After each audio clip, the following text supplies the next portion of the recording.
I'm going to just show an example of a project that we designed on a greenfield site. So these are the four infrastructures, and green master planning is the weaving of these together to form a whole.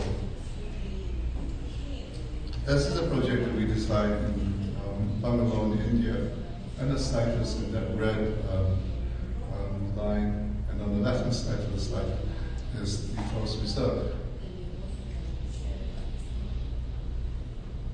This is the master plan for the project, and we start by looking at the green. Now, you don't have to start with the green infrastructure, but for this project, that's what we did. Provided each of these infrastructures that you use integrates and combine together as a whole. And so we started by looking at the biodiversity location. This site is very biodiverse. We look at the climate location because each site has different climate, and the climatic response in terms of planning and urban design is crucial. And this is the master plan. So the first thing we did in the master plan was to collect all the species along the west side of the site because of the bus of forest reserve. And we brought it across the site, we stretched it across the site to create what we call the green infrastructure. And so this is the first thing we did, and this is the green infrastructure that joins the site, is continuous, and it tries to link it to the adjoining sites as well. And so for this master plan, we start with the green infrastructure, which is this green line here. And next is to look at water. How do we close the loop as much as possible? How can we practice sustainable drainage? This, if you like, is an ideal diagram of how the water system should be in the city and within our buildings. The red, if you like, is our built environment. We should try to close the loop. Beside the grey water, we try to treat the black water. And the outside this would be our surface water, rainwater. How can we treat this? How can we harvest the rainwater? And how can we bring it back into the earth without draining it away into the seas? So for this site, this is the blue infrastructure. You can see in the red triangles are the detention ponds, so that the water that is not reused in the building is drained and collected and brought back to the ground through fire swales, through filtration strips, and through detention ponds.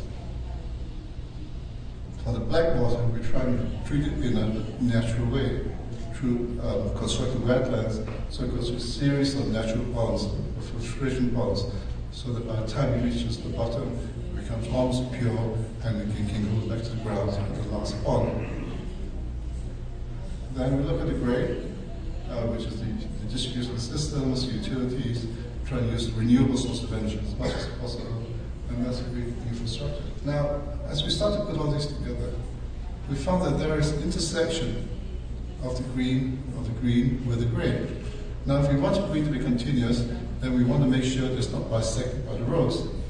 And so one of the ideas we had is what we call the eco-bridge, where you have one green, another green. What happens if you bridge across? What happens if you vegetate the bridge?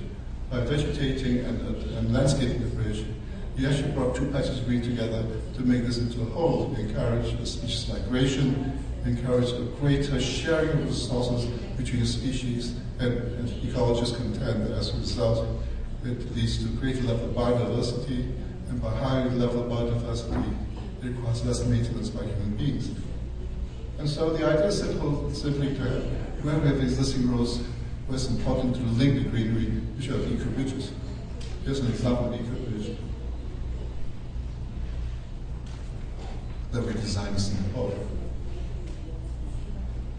And so you put all this together, then you have the integration of these four eco-infrastructures, the gray, the red, the blue, and the green, working together as a whole. Now this is just a framework, because if we be too prescriptive and say, oh, you got to have solar energy, you got to have electric cars, you got to have this, you got to have that, then you narrow yourself down to the options, and you're already built-in obsolescence. You have obsolescence in your design.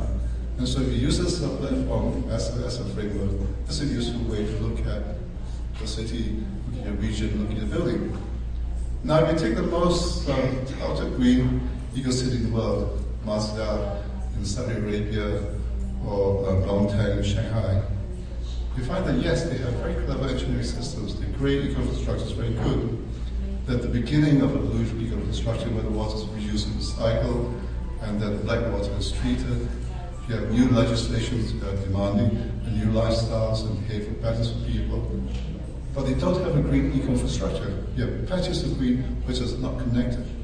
And so without a green infrastructure, all you have is just engineering. There's not an eco-city at all. And so to me, these four infrastructures is crucial in your design. Now that's on a greenfield site. Now what happens if you look at it for an existing city? So I'm going to present a scheme that we designed for Istanbul, and it's on this site, which is that little red triangle. And when we designed eco-city, one existing city, we look at it not just in the city, but in the region as a whole. And we're not looking at it as an eco-city, we're looking at it as an eco-region. And what we found is that over a period of 20 years, that human beings have eaten into the landscape, carelessly, disregarding any concern for nature. What we've done is that we've eaten the landscape with urbanization, with agriculture, with farm deforestation, and all that is left in that region is a little green strip at the top. And so what we wanted to do in this scheme with the existing city in Istanbul was trying to relink nature, trying to make nature whole again. And so the idea was to link this so that the whole landscape becomes a continuous single link landscape as it was before human beings started to devastate. And so back to the idea, this is the green infrastructure for the site. This is the gray, which is the road network. This is the water system. And this is the pattern of relinking.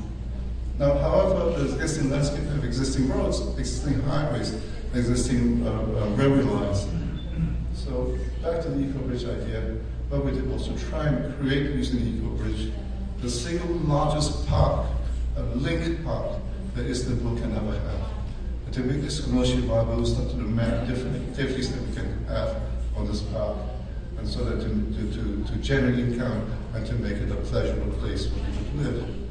Now, I'm just talking to you today about green design, but actually what we as architects, and as engineers and designers, do, the purpose of our work is to give pleasure to the people, to give pleasure to the public, and make them happy, and give them a wonderful life where they can find employment, where they can do all the things they want to do without devastating the environment. And so green design is only part of our mission, and everything else we do has to do with designing for people and creating public realms in them. And so this is the model of the scheme. There's this highway going across it, and the idea was to have a series of eco-bridges at different levels, and that, here are all the eco-bridges that we have in the scheme, so that the whole part, this part of Istanbul is really reconnected. And so this is the green infrastructure for the project. Now, of course, in addition to this, there's the ready infrastructure, the lifestyles, behavioral aspects, there's the water management, and there is the back. But that's a different from what we covered today. So that's the reconnection and trying to make our efforts to try to make the whole